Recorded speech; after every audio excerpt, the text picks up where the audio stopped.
While managing a fine dining restaurant in Barcelona, I once seated an American couple who instantly waved me over, ignoring their Spanish waiter. The husband jabbed at the multilingual menu and grumbled, "This makes no sense. I just want a big American T-bone steak. You can do that, right?" I politely explained that our kitchen specialized in local cuts like solomillo. He scowled. "I'm not saying that weird word. Just tell the chef to make a T-bone. T-bone. He'll know what I mean, it's universal." He truly believed the T-bone was some sacred, global constant that any decent chef should recognize, as though we were deliberately withholding it out of cultural defiance. At my university in Japan, there was a language exchange program. An American named Chad was paired with a Japanese student, Ryosuke. During their first meeting, Ryosuke tried hard to practice English, but Chad quickly grew impatient. "Your English is fine," he said, "but my Japanese is non-existent. So how about this? We'll both just speak English. I'll talk slower so you can, absorb it." Ryosuke blinked. "But, then how will you learn Japanese?" Chad clapped him on the back. "Don't worry, man, I'll pick it up through exposure."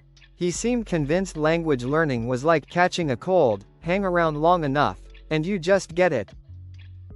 While working at a car rental in Munich, I met an American family collecting their reserved station wagon. The father stared at the vehicle in horror. "Wait, it's got a stick shift? I can't drive this thing." I explained that manual transmission was standard in Europe and that automatic cars had to be specially requested. He threw up his hands. "Why would you make it so complicated? Everyone drives automatics. Can't you just, I don't know, switch it for me? Take the clutch out or something?" He looked genuinely annoyed that we couldn't perform an emergency engineering conversion just to suit his convenience. During a guided Vatican tour, an American woman kept interrupting the Italian art historian. Each time he mentioned artists like Michelangelo Buonarroti or Raffaello Sanzio, she frowned. "Excuse me," she said loudly, "can you use their American names? We don't know who you're talking about. You're confusing people." She was absolutely convinced that the anglicized versions, Michelangelo and Raphael, were the real names and that the Italian guide was just showing off. An American manager was sent to our Bangalore office to streamline communication. On his first day, he stood before a team of skilled software engineers and said cheerfully, "We're going to use the KISS method. Keep it simple, stupid." Silence. He grinned, assuming everyone was impressed by his leadership acronym, completely unaware he'd just insulted every person in the room. To him, simple meant efficient, to them, it meant condescending. At a pharmacy in Athens, an American customer was performing what looked like a one-man play. He fake sneezed, coughed, rubbed his eyes, and yelled, "Pollen. The yellow dust. It's attacking me." The pharmacist tried to ask which medicine he usually took. The man grew louder. "Just give me the pink pills, the ones from the commercials." He seemed to believe that American TV ads were a universal reference system for medicine, as if every pharmacist on Earth kept track of what color pills appeared between NFL games.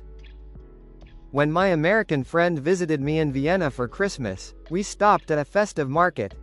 He noticed a sign reading Glühwein and asked what it was. "It's mulled wine," I explained. "Warm red wine with spices." He looked scandalized. "You drink hot wine? Why would anyone ruin it like that?" Marching to the stall, he asked the vendor loudly, "Do you have normal wine? The cold kind from a bottle?" When told that Glühwein was all they had, he sighed dramatically. They don't even know how to serve wine properly. It's like Europe has never heard of temperature control. On a train from Amsterdam to Brussels, announcements were made in Dutch, French, and English. Each time Dutch or French came first, the American man across from me rolled his eyes. "Here we go again with the alien languages," he muttered.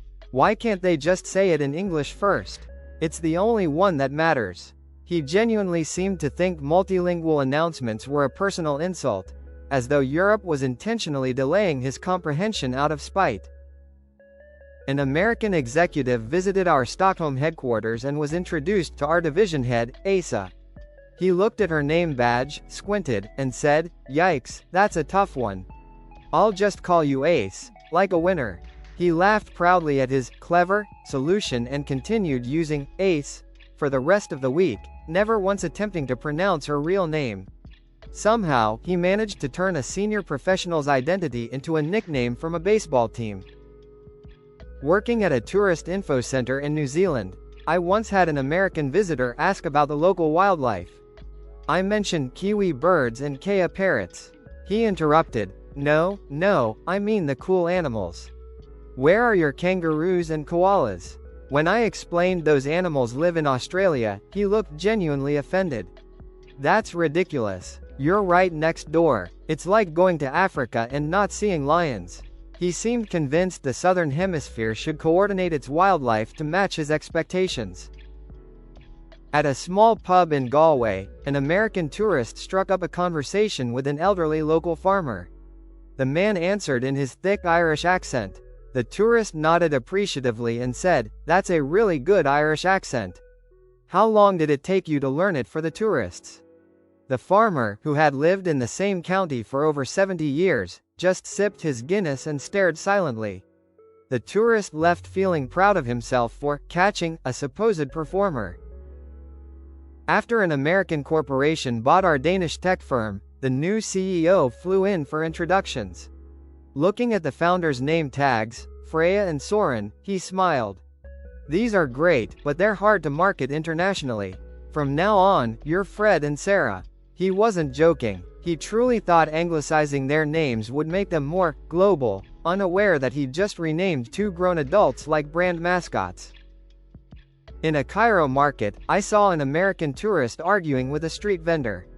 The vendor calmly told him the price in Egyptian pounds, but the tourist kept shoving US dollars into his hand. "Just take it," the American insisted. "It's real money, the world's currency." The vendor shook his head, refusing. The tourist grew angry. "Every country I've ever been to accepts dollars. Why are you being so difficult?" He couldn't comprehend that not every economy on Earth revolved around his wallet. My American roommate in Seoul decided to learn Korean through an app, but refused to study the Hangul alphabet. "Why bother?" he said. "I'll just use the romanized spellings." He went to restaurants proudly ordering Jim Bap, pronouncing it Jim Bob. The waiters looked utterly lost. He'd get frustrated and mutter, "Why can't they understand me? I'm saying it perfectly." He was convinced the entire Korean language was broken, not his pronunciation. While touring the Palace of Versailles, an American couple grew annoyed at the informational signs. The wife said, "Why is the French text so big and the English part tiny underneath? It feels passive-aggressive." Her husband nodded. "Exactly. Most of the people here are tourists. They should cater to us.